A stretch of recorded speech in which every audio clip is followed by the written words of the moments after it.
सुरेन्द्रैराराध्यः श्रुतिगणशिखा गीतचरितो जगन्नाथ स्वामी नयनपथगामी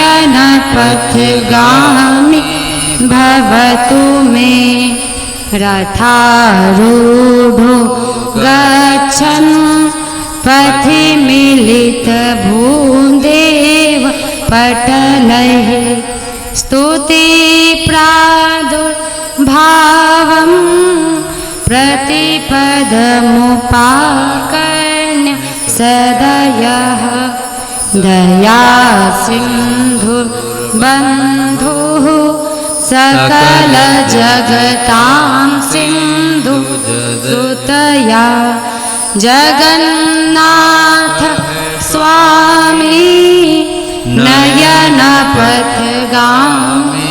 भवतु मे परं ब्रह्मा पीरः कुवलयदलो फुल्लनयनो निवासी नीलाद्रौ निहितचरणो नन्तशिरसि रसानन्दी राधा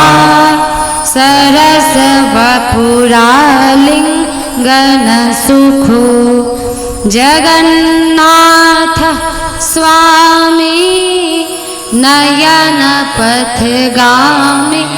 भवतु मे न वैयाचिराज्यं न च कनकमाणिक्यविभवं न याचेऽहं रम्यां सकलजनकाम्या वरवधूं सदा काले काले प्रमथपतिना गीतचरितो जगन्नाथ स्वामी नयनपथगामी भवतु मे हर त्वं संसारं द्रुततरमसारं सुरपते हर त्वं पापानां विततिमपरां यादवपते अहो दीने नाथे निहितचरणो निश्चितमिदं जगन्नाथः स्वामी नयनपथगामी भवतु मे जगन्नाथः स्वामी नयनपथगामी भवतु मे जगन्नाथाष्टकं पुण्यं यः पठेत् प्रयतः शुचिः सर्वपापविशुद्धात्मा विष्णुलोकं स गच्छति करचरणकृतं वा कायजं कर्मजं वा श्रवणनयनजं वा मानसं वापराधं विहितमविहितं वा सर्वमेतत् क्षमस्व जय जय करुणाब्धे श्रीमहादेव शम्भो जय जय करुणाब्धे श्रीमहादेव शम्भो कर्पूरगौरं करुणावतारं संसारसारं भुजगेन्द्रहारं सदा वसन्तं हृदयारविन्दे भवं भवानी सहितं नमामि त्वमेव माता च पिता त्वमेव त्वमेव बन्धुश्च सखा त्वमेव त्वमेव विद्या द्रविणं त्वमेव त्वमेव सर्वं मम देवदेव त्वमेव सर्वं मम देवदेव। जय जय श्री राधेश्याम निताय गौर हरि बोल। श्री जगन्नाथ भगवान की जय, श्री बलदेव भद्र की जय, श्री सुभद्रा माता की जय, श्री सुदर्शन चक्र की जय, सब संतन की जय, सब भक्तन की जय, भक्त और भगवान की जय। जय जय श्री राधेश्याम जय जय श्री सीताराम। हर हर महादेव पवन सुत हनुमान की जय।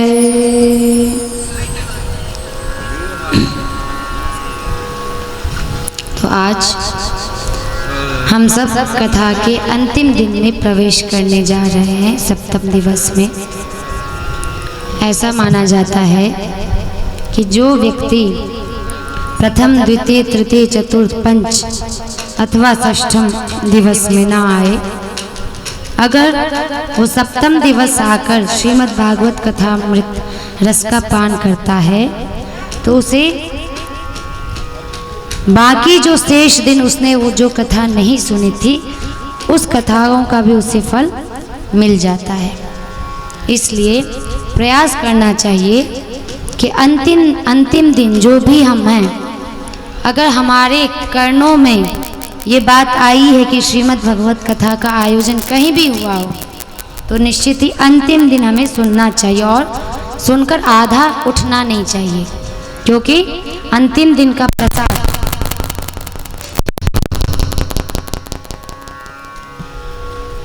और आरती ये बहुत महत्वपूर्ण माना जाता है। इसलिए आप लोग आए हैं, पधारे, आपका स्वागत है। किंतु बीच में जो उठे तो समझिए कि आपको अंतिम दिन का भी लाभ नहीं मिलेगा और प्रसाद जो पाएंगे उससे जो पूर्णाहुति होगी उसका भी लाभ नहीं मिलेगा। इसलिए प्रसाद लेकर ही अंतिम दिन सबको विदा होना चाहिए। ये श्रीमद् भागवत कथा में साक्षात रूप से वर्णित है। सभी दिन के क्रम की भांति आज हम जगन्नाथ भगवान की एक और कथा के विषय में जानेंगे कि भगवान कितने करुणामयी हैं। अपने भक्त के लिए ना जाने कौन कौन से वेश रूप धारण वो कर लेते हैं। तो ये कथा है तलीचा महापात्र की। तो तलीचा महापात्र की कथा ऐसी है कि वो एक ब्राह्मण थे और भगवान जगन्नाथ के मुख्य पुजारियों में से वो एक थे। एक दिन ऐसा हुआ और वो इतने दयालु थे कि सभी निर्धनों को भोजन कराना। ध्यान दीजिए, ब्राह्मण का केवल कर्तव्य दान लेना नहीं है। ब्राह्मण जितना अंश में दान लेता है, कहा गया है कि उसे उतने ही अंश में दान देना भी चाहिए। तो बहुत से लोगों की भ्रांति होती है कि ब्राह्मण केवल दान लेने के लिए, नहीं। ब्राह्मण अपने हाथों से जब दान करता है तो 100 करोड़ अश्वमेध यज्ञ का उसे फल मिलता है। तो यहाँ भी वो भी तलीचा महापात्र जी प्रतिदिन निर्धनों को भोजन करवाया करते थे, दान दिया करते थे। एक दिन राजा अपने लाव लश्कर के साथ पुरी गए। तो जब वो सिंह द्वार से मंदिर प्रांगण में प्रवेश किया तो पुजारी तलीचा महापात्र को राजा के आगमन का समाचार मिला। तो यहाँ एक विधि होती थी जगन्नाथपुरी में कि जब जब राजा भगवान जगन्नाथ के विग्रह का दर्शन करने जाते थे तो उन्हें भगवान की ये जो माला, जो भगवान माला धारण करते हैं, उस पुष्प माला की प्रसादी उनको अर्पित की जाती। उनके लिए वही महाप्रसाद माना जाता था। चूँकि राजा थोड़ा अचानक आ गए, बिन बताए किसी को आ गए, इसलिए भगवान जगन्नाथ के पुष्प माला तलीचा महापात्र जी स्वयं धारण कर लिए थे। अब उन्हें ये लगा कि राजा कहीं क्रोधित ना हो जाए या कुछ ऐसा, क्योंकि उस समय के जो शासक थे वो थोड़े कठोर स्वभाव के थे। तो ऐसा जानकर भय से उन्होंने क्या किया कि भगवान जगन्नाथ की जो प्रसादी माला अपने गर्दन में धारण की थी, गले में, उस गले की माला को वैसे उन्होंने भगवान जगन्नाथ के गले में पुनः पहना दिया, पुनः अर्पित कर दिया कि राजा आएगा तो उसे लगेगा भगवान जगन्नाथ पहने हैं और यही माला मैं दूंगा। देखिए वो ब्राह्मण है, सभी वेद पद्धतियों को जानते हैं, लेकिन कहते हैं ना कि राजदंड से कौन नहीं डरता है, सभी राजदंड के भय से डरते हैं। तो हुआ ऐसा कि वहाँ पर जब राजा आए तो जगन्नाथ भगवान के गले में उन्होंने पुष्पमाला देखी और एक नियम की भांति उस पुष्पमाला को पुजारी जी राजा के गले में अर्पित कर दिए। तो राजा बहुत प्रसन्नता के साथ उस पुष्पमाला प्रसादी को ग्रहण करके अपने राज दरबार में गया। जब वो राज दरबार में गया तो मंत्रियों से, वो सारी सभासदों से माला पहन के सारी बातें कर रहा था। अचानक उसकी दृष्टि माला पर पड़ी तो माला में क्या देखता है कि इतना बड़ा बाल फंसा हुआ है, बाल जो है वो माला में क्या है, फंस गया है। तो राजा को लगता है कि अरे जगन्नाथ भगवान के तो कोई भी बाल नहीं है, तो ये बाल आया कहाँ से? क्योंकि देखिए राजा की दृष्टि बहुत सूक्ष्म होती, तभी तो वो सारे राज्य का शासन कर रहा है। हम मनुष्यों की दृष्टि अलग है, हम केवल स्थूल चीज़ों को देखते हैं, लेकिन राजा की नज़र पैनी पैनी बातों पर होती है, तभी तो वो शासक है। तो जब उसने देखा कि बड़ा सा बाल, उलझा हुआ बाल इस माला में कहाँ से आया, तो उसे शक हुआ कि हो ना हो पुजारी ने मुझे ठगा है, अर्थात वो अपने गले की माला भगवान को पहना दी और फिर तब उसने मुझे वो अर्पित की है। अब उसको बहुत क्रोध आया, एक तो इतना बड़ा दुस्साहस कि एक साधारण मनुष्य अपने गले की माला भगवान को पहना दी, ऊपर से मेरे साथ छल किया कि ये कि भगवान की माला मैंने आपको पहनाई है। तो ऐसा जानकर फिर क्या हुआ कि राजा ने तुरंत आदेश दिया कि तलीचा महापात्र को अभी राज दरबार में उपस्थित होने का आदेश भेजा जाए। अब उन्हें शक हो गया कि हो ना हो राजा को ये बात पता चल गई है कि ये माला मेरी थी, मतलब मेरे गले की थी और मैंने डर के मारे अब तो मुझे मृत्युदंड से कोई बचा नहीं सकता। तो फिर वो राज दरबार में डर के मारे उपस्थित हुए। तो जब वो उपस्थित हुए तो राजा ने कहा सच सच बताओ पुजारी, तुम पुजारी हो कि अधर्म करते हो? देखिए थे वो शुद्ध ब्राह्मण, अब यहाँ इस बात को अन्यथा नहीं लेनी चाहिए।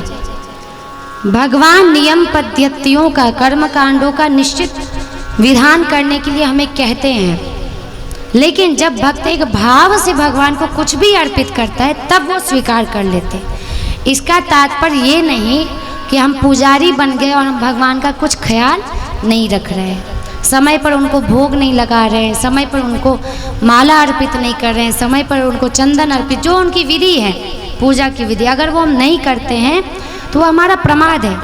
लेकिन तलीचा महापात्र ऐसे ब्राह्मण नहीं थे, ध्यान दीजिएगा, वो एकदम शुद्ध ब्राह्मण थे। जो ब्राह्मण का लक्षण बताया गया है भागवत शास्त्र में वैसे ब्राह्मण थे।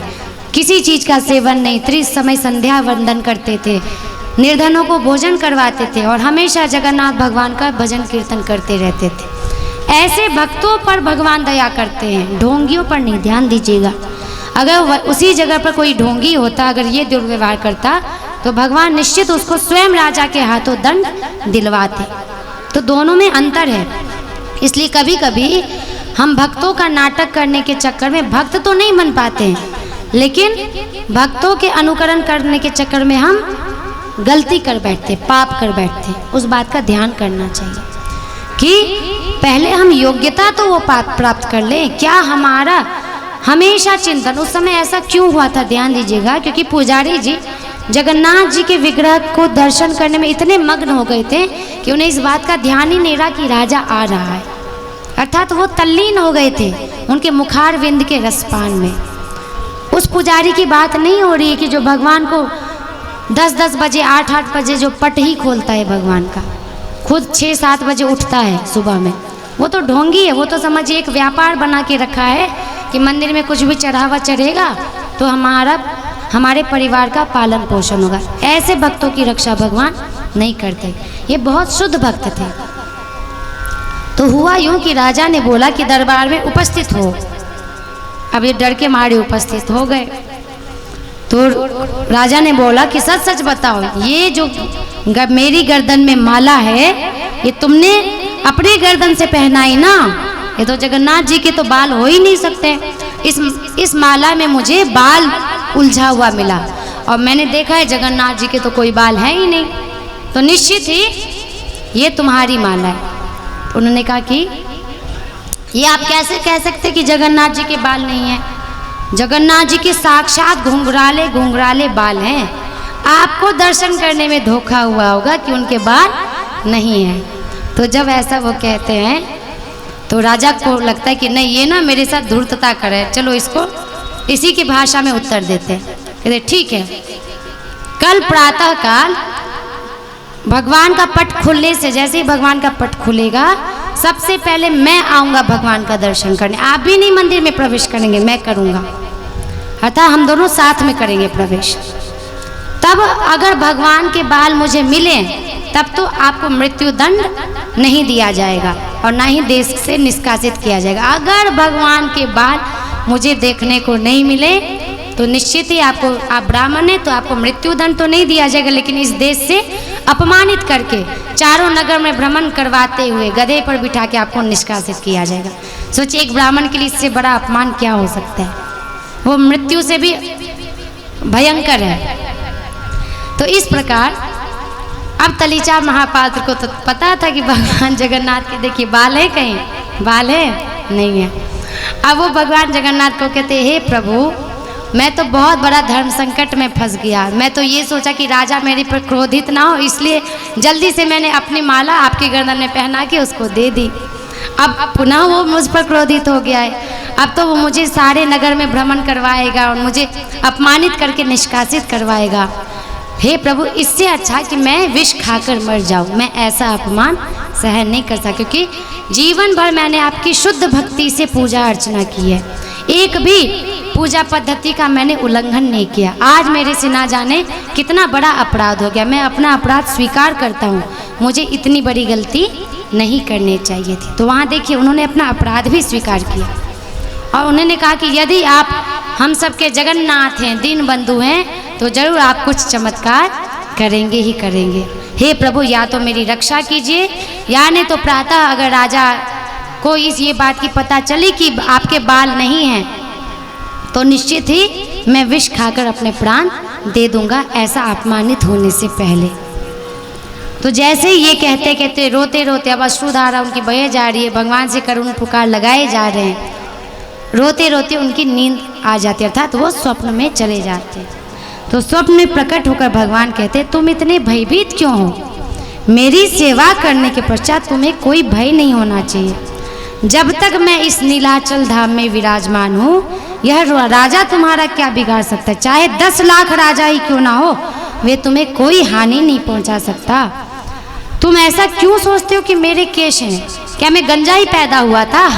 अरे मेरे केशों पे तो सारे मरते थे। कहते ना, तेरी घुंघराली, कौन सा ये भजन है, तेरी घुंघराली अलके, अर्थात भगवान के घुंघराली लटके हैं और उनके केश भी इतने सुंदर हैं कि लोग उनके केश ही देखकर, अर्थात उनका अंग प्रत्यंग, अधरम मधुरम, वदनम मधुरम, नयनन मधुरम, अर्थात सब कुछ उनका मधुर ही मधुर है।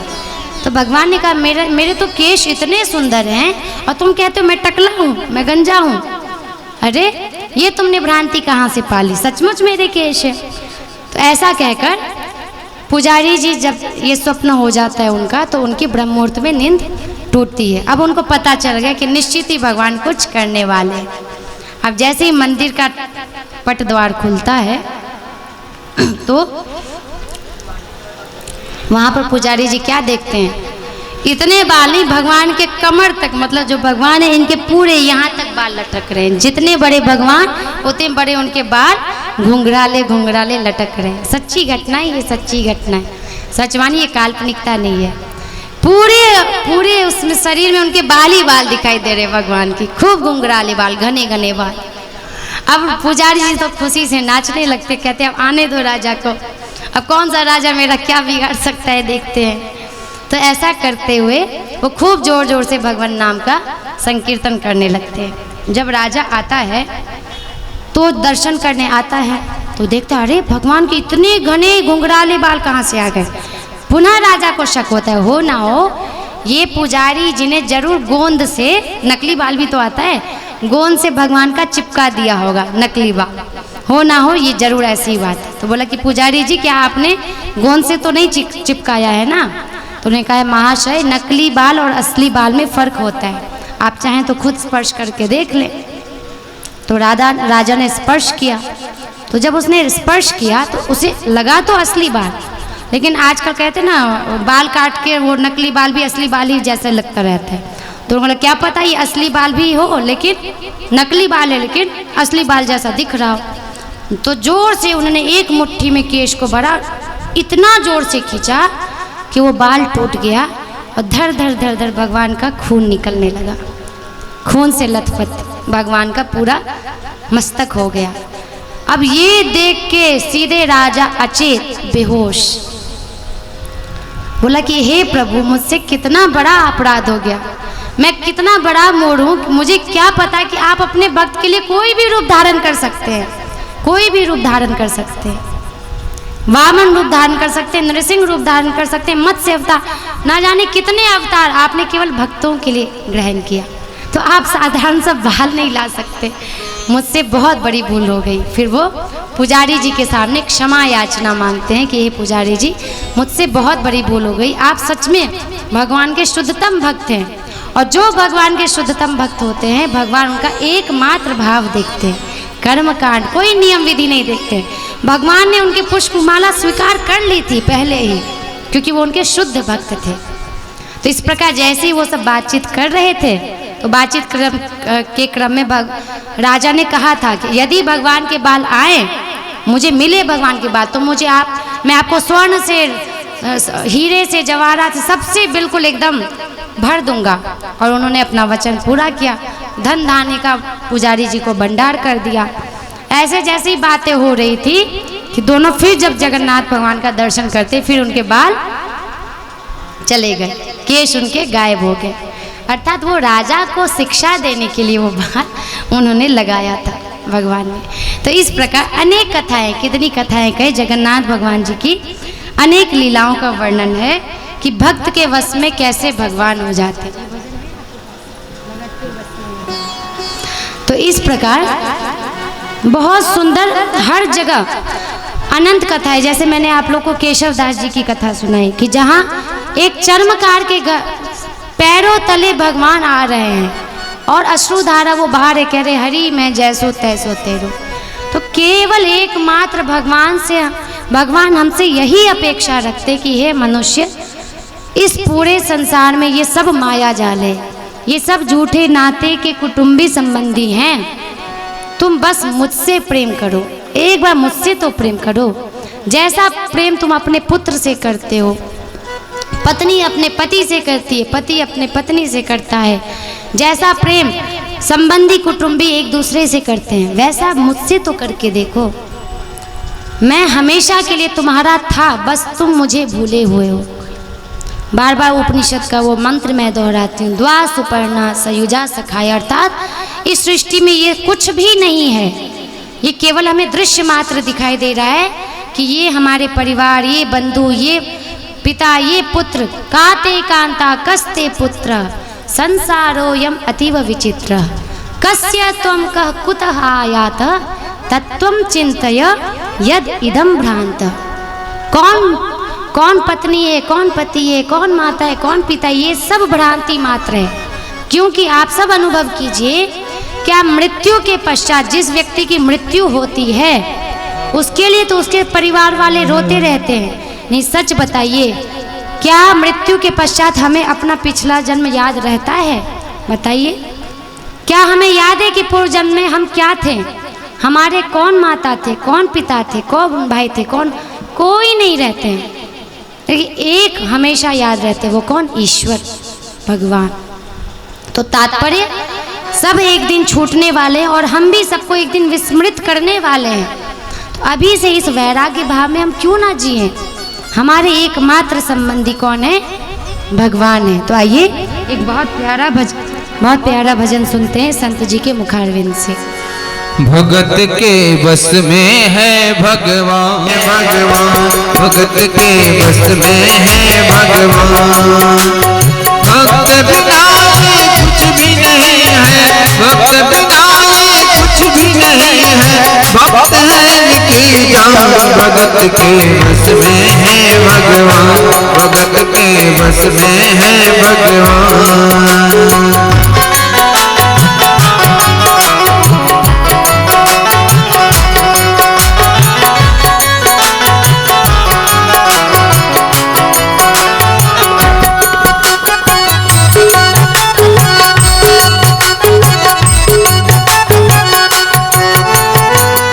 भगत मुरली वाले की रोज वृंदावन डोले, कृष्ण को लल्ला समझे, कृष्ण को लल्ला बोले, कृष्ण को लल्ला समझे, कृष्ण को लल्ला समझे।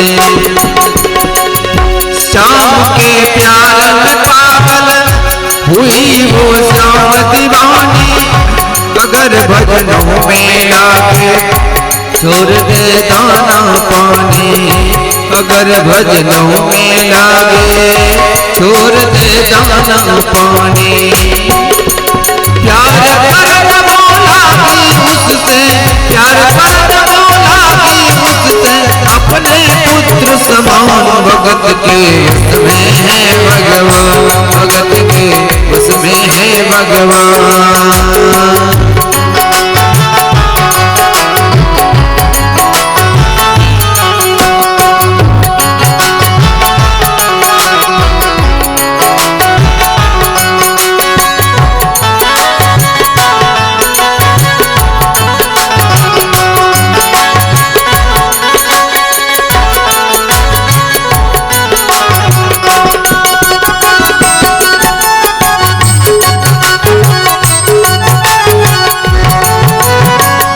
वो अपने कृष्ण लला गले से लगा के रखे, हमेशा सजा के रखे, किलार लड़ा कर रखे, हमेशा सजा कर रखे, किलार लड़ा कर रखे। वो दिन में भाग के देखे, रात में जाग के देखे, कभी अपने कमरे से शाम को झांक के देखे, कभी अपने कमरे से शाम को झांक के देखे। अपनी चाहत ज्यादा रखती, अपनी चाहत ज्यादा रखती, अपने लला का जान। जगत के बस में है भगवान, भगत के बस में है भगवान। भक्त बिना कुछ भी नहीं है, भक्त बिना कुछ भी नहीं है। भक्त है की शान, भगत के बस में है भगवान, भगत के बस में है भगवान, भगत के बस में है भगवान, भगत के बस में है भगवान, भगत के बस में है भगवान, भगत के बस में है भगवान, भगत के बस में है भगवान। बोलिए भक्त और भगवान की। और इधर भगवान जो है वो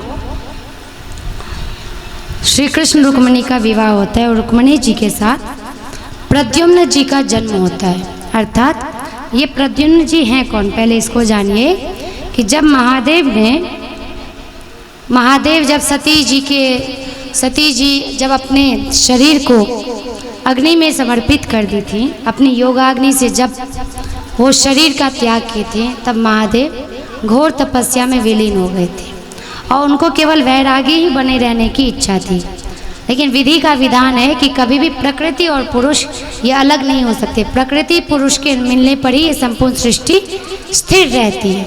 तो प्रकृति है स्वयं आदि शक्ति और पुरुष है स्वयं महादेव। इसलिए चूँकि सृष्टि में असंतुलन आ रहा था, इसलिए पुनः सती का दूसरे शरीर में आना आवश्यक था। तो हम सबको पता है वो पार्वती जी के रूप में आती हैं और महादेव के लिए बहुत घोर तपस्या करती हैं। इसी क्रम में देवताओं को लगता है कि अरे महादेव तो अपनी योग साधना से तो बाहर ही नहीं निकल आ रहे। तो अभी पार्वती जी की तपस्या भी पूर्ण हो गई है। तो कामदेव के द्वारा महादेव के अंदर काम का प्रसार किया जाए, और काम का जैसे ही प्रसार होगा काम, क्योंकि सबसे बड़ा शत्रु यदि इस जीवन में है तो वो है काम, जिसको कहते हैं शरीर का आकर्षण, देह का आकर्षण। लेकिन कामदेव शायद ये भूल कर बैठते हैं कि वो साक्षात महाकाल है, महादेव है। तो कामदेव को लगता है कि इन पर भी मैं अपने काम के बाण का प्रहार करूंगा तो ये भी वश में आ जाएंगे मेरे, और पार्वती जी को जैसे नेत्र खोल कर देखेंगे तो जल्द से जल्द इन दोनों का विवाह होगा। विवाह जैसे ही संपन्न होगा तो कार्तिकेय का जन्म होगा, कार्तिकेय का जन्म होने से तारकासुर का वध होगा। तो वहाँ तारकासुर ने देवताओं के नाक में दम कर रखा था। ऐसा सोचकर कामदेव जैसे ही महादेव की तपस्या भंग करने की कोशिश करते हैं, इस नेत्र को खोलने की भी जरूरत नहीं है, बस अपना तीसरा नेत्र खोलते हैं, वही कामदेव जलकर भस्म हो जाते हैं, वही भस्म हो जाते हैं, एक क्षण भी नहीं लगता है।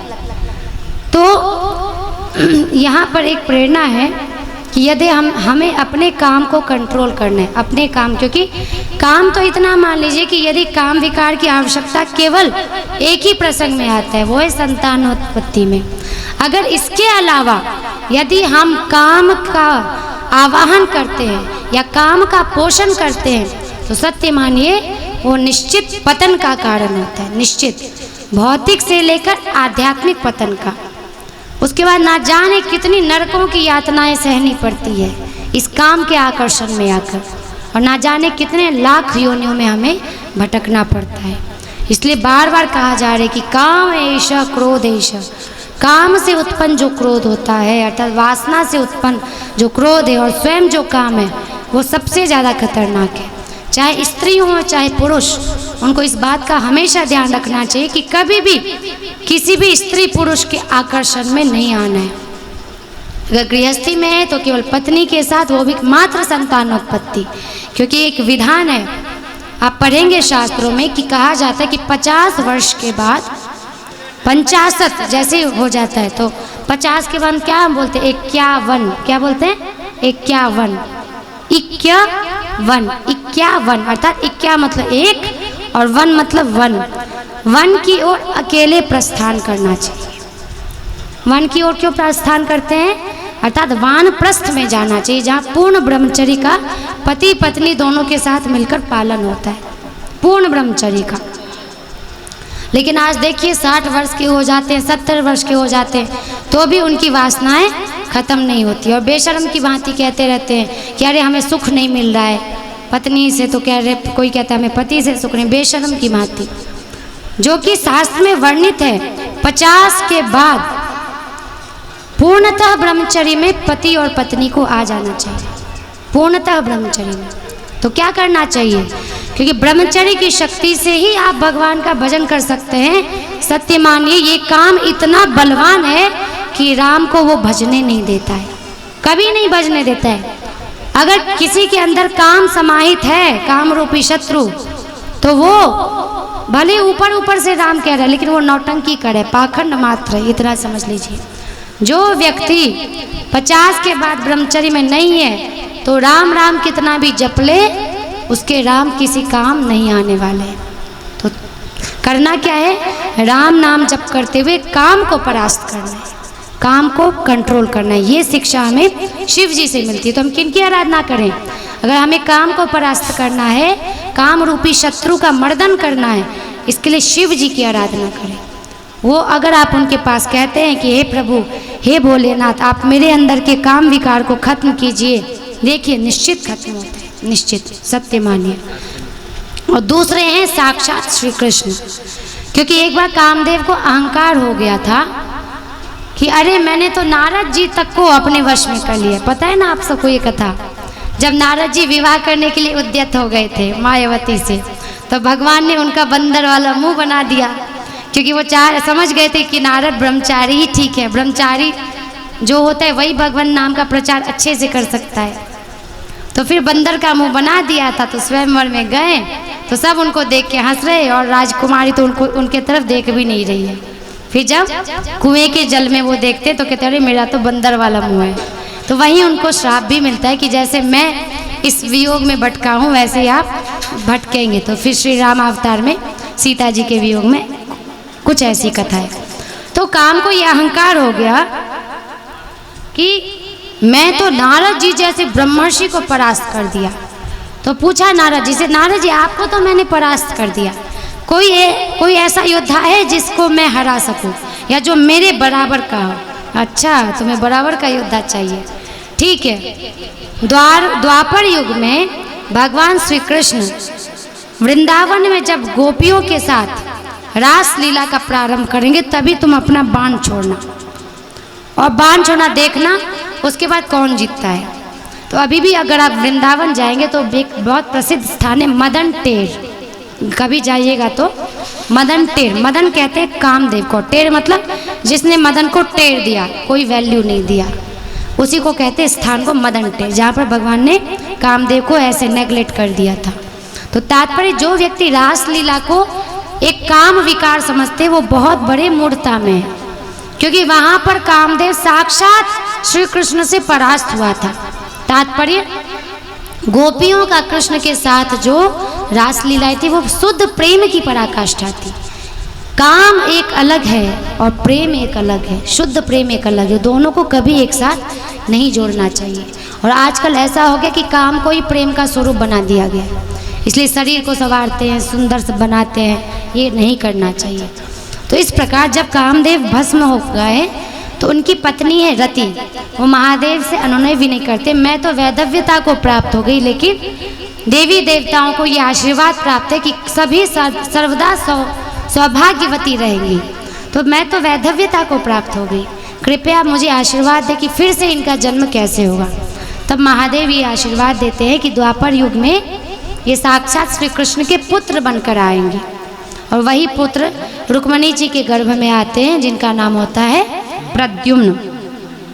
तो जब प्रद्युम्न रुक्मणी जी के गर्भ से उत्पन्न होते हैं तो वहाँ पर सूतिकागृह में जहाँ बच्चे का लालन पोषण होता है, वह शंबरासुर नामक एक दैत्य उस बच्चे को चुराकर समुद्र में फेंक देता है, प्रद्युम्न जी को लेकर समुद्र में फेंक देता है। क्यों फेंक देता है, इसके पीछे कारण है, क्योंकि शंबरासुर ने वर मांगा था कि मुझे, उसको पता चल गया था कि कामदेव तो जल के भस्म हो गया, अब तो ये कभी आने वाला है नहीं, तो उसने मांगा था कि मेरा पराजय कामदेव से हो, अर्थात मैं उसी से पराजित हूँ। लेकिन उसको पता चला अंत में कि कामदेव ही रुक्मणी के गर्भ में प्रद्युम्न बनकर आया है। तब उसने प्रद्युम्न रूपी बालक को समुद्र में फेंक दिया, और जब समुद्र में फेंक दिया तो एक बहुत बड़ी वेल आकार की मछली, बहुत बड़ी, जिसको कहते हैं समुद्र में सबसे बड़ी जो मछली होती है, उसने क्या किया, प्रद्युम्न जी को निगल लिया। अब प्रद्युम्न जी को निगल लिया तो वहाँ पर मछुआरे जो होते हैं उस बड़ी मछली को जाल में फंसा लेते हैं, कहते अरे आज तो बहुत सौभाग्य से इतनी बड़ी मछली हाथ लगी है, आज तो राजा के यहाँ बहुत बड़ा भोज होगा। संयोग से वो जो मछुआरे थे वो शंबरासुर के ही अधीन थे, तो मछली को जब उसका ये करते हैं मत्स्यराज लोग, तो उसके पेट से प्रद्युम्न जी निकलते हैं, अर्थात बालक तो पेट में रहते ही हैं। तो शंबरासुर के ही यहाँ दासी बनकर मायावती रति रूप में रहती है, रति अर्थात उनकी पत्नी, मायावती रति रूप में रहती हैं, तो उसको इसके लालन पोषण का भार दे दिया जाता है। तो धीरे धीरे वो क्या करती है, अपने योग माया की शक्ति से बहुत ही कुछ ही दिनों में इस बालक को जवान कर देती है। तो जब वो जवान करती है तो क्योंकि वो रति हैं, अर्थात भले उसने उनका पालन पोषण किया, लेकिन हैं तो प्रद्युम्न उनके पति ना, मायावती तो रति हैं, इसलिए वो जब जवान होते, युवावस्था को प्राप्त होते हैं, तो कहते हैं कि प्रद्युम्न जी को थोड़ा बुरा लगता है, अरे ये तो मेरी माता है, तो माता क्यों मुझ पर इतनी ऐसी दृष्टि, श्रृंगार रूपी दृष्टि रख रही है। तो इसका कारण पूछते तो कहते स्वामी मैं आपकी माता नहीं, मैं आपकी पत्नी हूँ, मैंने ही शंबरासुर के यहाँ मायावती के रूप में वेश धर के इसके यहाँ दासी का कार्य कर रही थी, क्योंकि मुझे सब कुछ पहले से पता था कि ये घटनाएं होने वाली हैं। तो इसलिए अब क्या करिए आप, आपको मैं ऐसी ऐसी मायाएं सिखाऊंगी जिससे कि आप सम्रासुर पर विजय प्राप्त कर सकेंगे। तो फिर इस प्रकार प्रद्युम्न जी जाते हैं और सम्रासुर को जानबूझ के कटु वचनों से ललकारते हैं कि ए दुष्ट, एक खल साहस है तो मुझसे युद्ध करके दिखाओ, तुम तो डरपोक हो, कायर की भांति अपने महलों में छिपो हो। ऐसे करके उनको उकसाते हैं कि जैसे कुछ भी हो जाइए, युद्ध करने के लिए उद्यत हो जाए। तो वो उद्यत हो जाते हैं। तो इस प्रकार बहुत भयंकर युद्ध चलता है और ये तो होनी है कि प्रद्युम्न के हाथों सम्रासुर का वध होना ही है। तो सम्रासुर मारा जाता है और इधर प्रद्युम्न जी और रति दोनों गांधर्व विवाह करते हैं और पुनः द्वारकापुरी आते हैं। तो जब वो द्वारकापुरी आते हैं तो रुक्मिणी जी देखते हैं कि ये तो साक्षात श्री कृष्ण के समान ही इसका सारा वर्ण है, रूप है, शरीर है, सब कुछ श्री कृष्ण के समान है। तो उन्हें लगता है कि कौन है ये पुरुष और इसके साथ ये स्त्री कौन है। तब वो पूछती हैं तो भगवान को तो सब कुछ पता था लेकिन वो मौन रह जाते हैं। फिर नारद जी आकर सारी घटनाएं बताते हैं। वो कहते हैं हे रुक्मिणी माता, ये साक्षात आपके पुत्र प्रद्युम्न है और ये आपकी बहू मायावती रति रूप से है। तो इस प्रकार दोनों को स्वीकार किया जाता है। अब यहाँ स्यमंतक मणि की कथा आती है। एक सत्राजित नामक बहुत बड़ा, समझिए राजा जैसा सेठ ही होता है। तो वो सूर्य भगवान का बहुत बड़ा उपासक होता है। तो सूर्य भगवान प्रसन्न होकर उसे स्यमंतक मणि देते हैं। वो मणि क्या है? वो मणि ऐसा है कि प्रतिदिन वो 8 भार सोना दिया करती है। कितना? 8 भार। 8 भार समझते हैं? 8 भार का मतलब होता है 4 व्रीहि की 1 गुंजा, 5 गुंजा का 1 कण, 8 पण का 1 धरन, 8 धरन का 1 कर्ष, 4 कर्ष का 1 पल, 100 पल की 1 तुला, 20 तोला, 20 तोले का 1 भार होता है। तो 8 भार कितना हुआ? गुना करिए 20 से, कितना हुआ बताइए ना। तो यहाँ पर 8 दूनी 16 हुआ ना, 160 हुआ ना। तो यहाँ 160 बार का अर्थात 8 बार एक दिन में दिया करते हैं। सोचिए कितना हुआ। वो स्यमंतक मणि के अंदर कितनी ताकत है। और जहाँ वो स्यमंतक मणि रहता था वहाँ दुर्भिक्षा, महामारी, ग्रह पीड़ा, सर्प भय, ये सब कुछ नहीं आता था। तो भगवान ने सोचा कि ये मणि तो, क्योंकि जो सबसे अमूल्य वस्तु होती है वो राजा की हो जाती है, एक नियम है।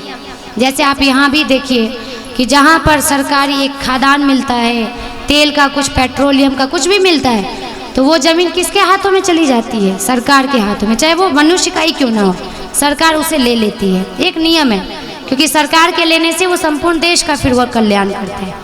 इसी प्रकार भगवान ने सत्राजित से कहा कि देखो सत्राजित, वैसे तो तुम्हें ये वरदान मिला है लेकिन नियमानुसार ये मणि तो राजा उग्रसेन जी के पास होना चाहिए।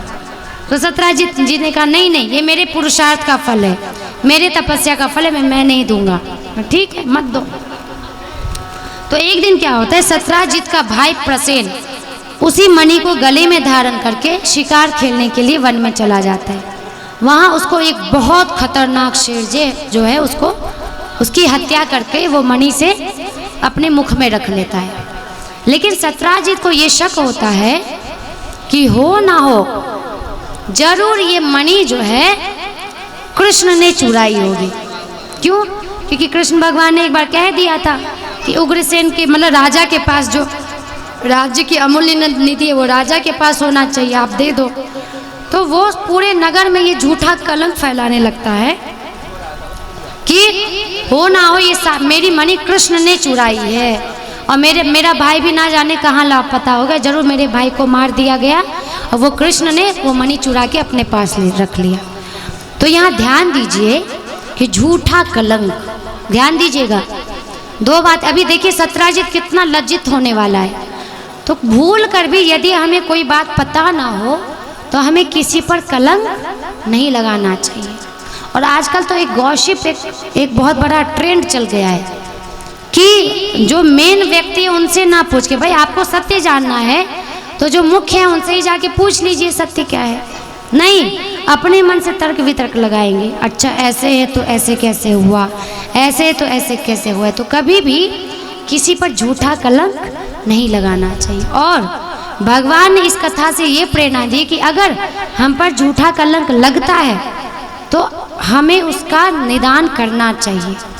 अर्थात भगवान अपने ऊपर से झूठा कलंक मिटाने के लिए यहाँ पर क्या करने वाले हैं देखिए। आजकल कलयुग में ऐसे जीव हो गए हैं, मैंने आपको बहुत पहले कहा था कि जो व्यक्ति जिसकी निंदा करता है वो उसके पाप का हरण कर रहा है। एक कथा सुनाई थी, याद है ना, वशिष्ठ जी और वो रघुकुल के राजा की। उसको पूरे शरीर में कुष्ठ हो गया था और निंदा पूरे नगर में फैली, झूठी निंदा, तो उसका तो कुष्ठ ठीक और नगर वासियों को वो पाप लग गया।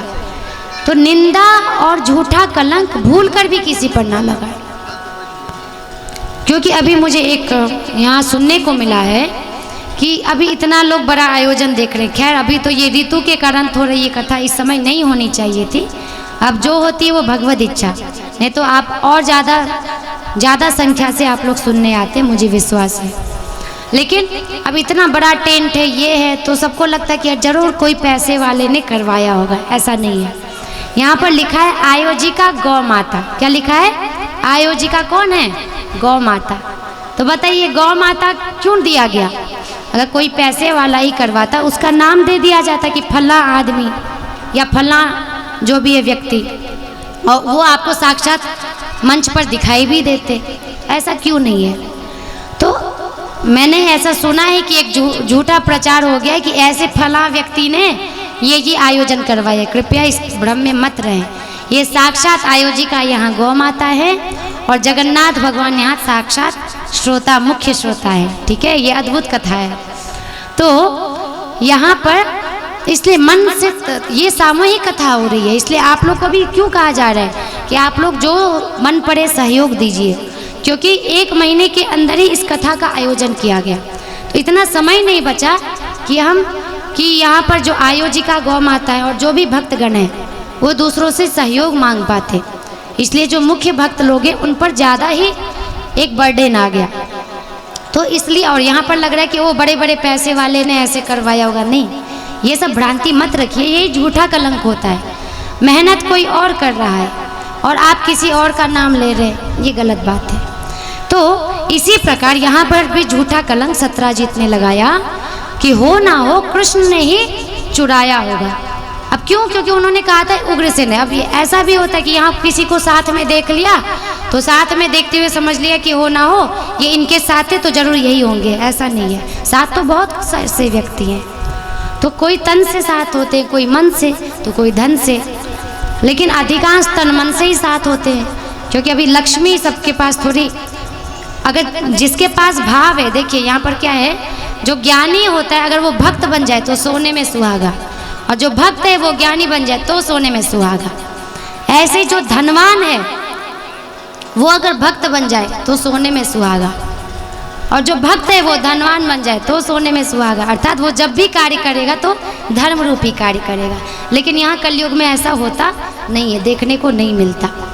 तो इस प्रकार भगवान को जब ये कलंक लगा तो उन्होंने कहा नहीं, इसका निदान मैं जरूर करूँगा।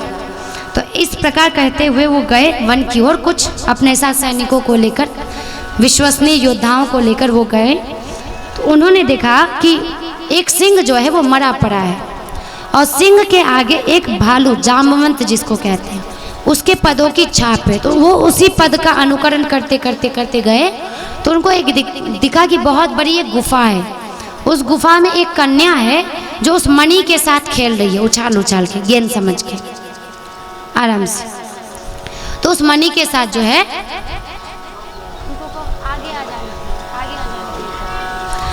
तो उनके साथ फिर क्या हुआ कि भगवान देखते हैं, तो जैसे वो कन्या मणि से खेल रही है तो कहती है, हे कन्या ये मणि मुझे दे दो। तो वो अपने पिताजी को जोर से चिल्लाती है, पिताजी देखिए कौन आया है। तो ऐसा जैसे ही वो कहती है तो वहाँ बड़े जामवंत जी जो त्रेता युग से अभी तक थे, कहा गया कि जामवंत जी कुछ ऐसे 6 व्यक्ति हैं जो चिरंजीवी होने का जिनको आशीर्वाद मिला है, उसमें से एक जामवंत जी भी हैं। तो जामवंत जी बहुत पराक्रमी, तो वो कहते सुनो योद्धा, अगर तुम्हें ये मणि लेनी है, ये मैंने सिंह के मुंह से ये मणि निकाली है, सिंह को मारकर अपने कन्या के क्रीड़ा के लिए ये मणि निकाली है। अगर तुम में साहस है तो मुझसे युद्ध करो। तो ऐसा 12 दिन तक भयंकर युद्ध चलता है भगवान में और जामवंत जी में। ऐसी मान्यता है कि जामवंत जी को केवल और केवल या तो श्री राम हरा सकते थे, अर्थात विष्णु के अवतार ही हरा सकते थे, पराजित कर सकते थे। तो उनको विश्वास हो गया कि आज तक मुझे कोई पराजित नहीं कर पाया, तो हो ना हो ये साक्षात राम अवतार से यहाँ कृष्णावतार में ये प्रकट हुए। तो वो पूछते कि आप कौन हैं, क्या आप मेरे वही राम तो नहीं है? तो श्री कृष्ण अपना साक्षात स्वरूप का, नारायण स्वरूप का उनको दर्शन देते हैं। तो अब उनको विश्वास होता है और फिर वो कहते हैं, हे प्रभु मेरा सौभाग्य है, सत्य बात है कि अगर मैं ये मणि सिंह के मुख से नहीं लाता तो आज आप मुझे दर्शन नहीं देते। आपने मुझे दर्शन देने के बहाने अपने ऊपर कलंक ले लिया, आप धन्य हैं प्रभु। फिर इस प्रकार उनकी स्तुति वंदना करते हुए जामवंत जी अपनी कन्या जाम्बवती का विवाह श्री कृष्ण से करवाते, क्योंकि उन्होंने अपराध किया था, वो उनके इष्ट देवता है, तो उनसे इतना दिन युद्ध लड़के उन्होंने अपराध किया था, इसलिए उस अपराध का मार्जन वो अपनी कन्या को सौंप कर करते हैं। तो इस प्रकार जाम्बवती जी का विवाह श्री कृष्ण से होता है। अब श्री कृष्ण, अब जो उनके साथ योद्धा आए रहते, वो देखते कि 12 दिन से खून की रक्त धार आ रही, तो उनको विश्वास हो जाता है कि हमारे कृष्ण जो हैं उनके प्राण चले गए। तो द्वारका में आके हल्ला उड़ा देते कि कृष्ण नहीं रहे, कृष्ण नहीं रहे। अब सभी लोग परेशान हो जाते, सभी सत्राजित को कोसते, तुम्हारे कारण हमारे नेता चले गए, हमारे आराध्य चले गए। लेकिन फिर ऐसा होता है कि जाम्बवती के साथ कृष्ण द्वारकापुरी लौटते हैं, और जब वो द्वारकापुरी लौटते हैं तो फिर मणि के साथ लौटते हैं। तो यहाँ पर सत्राजित का मुंह बन जाता है, सारी घटनाएं सुनाते हैं कि कैसे प्रसेन गए थे, प्रसेन को एक सिंह ने मार दिया और वो सिंह अपने मुंह में वो मणि रख लिया था। फिर जामवंत जी ने उस सिंह को मार के अपनी कन्या को दिया, फिर उनके साथ युद्ध करके मैं ये लाया। अब यहीं देखिए, अब यहाँ सत्राजित को सब इतना कोसते हैं, उसको इतना बुरा भला कहते। सत्राजित किसी काम, मतलब कहते हैं ना कि जब सर नीचे झुक जाता है फिर उठता नहीं है, तो इसलिए बहुत सोच समझ के सही व्यक्ति के ऊपर लांछन लगाना चाहिए। क्योंकि जब हम किसी धर्मात्मा के ऊपर, किसी परम पुरुष के ऊपर, महापुरुष के ऊपर लांछन लगाते हैं तो हम मुंह दिखाने लायक नहीं रहते। तो यही घटना सत्राजित के साथ हुई, उनको अपने गलती पर पश्चाताप हुआ। फिर वो सेमंतक मणि और अपनी कन्या सत्यभामा का विवाह श्री कृष्ण से करवाते और उनसे क्षमा याचना करते हैं। तो भगवान कहते कि नहीं, सेमंतक मणि आप ही रखिए, मुझे नहीं चाहिए। लेकिन हाँ, चूँकि हम सब यज्ञ याग आदि के द्वारा अपने राज्य की रक्षा करते हैं, तो यज्ञ में बहुत सारे सुवर्णों की आवश्यकता होती है। तो इस मणि से जो सुवर्ण निकलता है उसका कुछ भाग आप हमें दे दिया करिएगा, जिससे कि हम राज्य का पालन पोषण अच्छी प्रकार से कर पाएंगे। तो इस प्रकार यहाँ पर सेमंतक मणि की घटना होती है। फिर यहाँ पर सेमंतक मणि का हरण भी होता है। वहाँ कृतवर्मा और अक्रूर को निर्देश मिलता है कि क्यों न सेमंतक मणि का हरण कर दिया जाए। तो यहाँ पर कृतवर्मा का वध होता है, फिर सेमंतक मणि की फिर से रक्षा होती है। इस प्रकार ये घटनाएं सेमंतक मणि की यहीं पर समाप्त होती है। अब भगवान श्री कृष्ण के बहुत सारी विवाहें होती है। हम सबको पता है 16,000 रानी और उनकी 108 पटरानियाँ थी। यहाँ पर युधिष्ठिर जी के पास भगवान आते हैं और वो कहते हैं कि हे प्रभु, किम न आचरितम श्रेयो न वेदाहम अधीश्वर योगेश्वरानाम दुर्धर्षो यन्नो दृष्टः कुमेधसाम। हे सर्वेश्वर श्री कृष्ण, हमें इस बात का पता नहीं है कि हमने अपने पूर्व जन्मों में या इस जन्म में कौन सा कल्याण साधन किया है कि आपका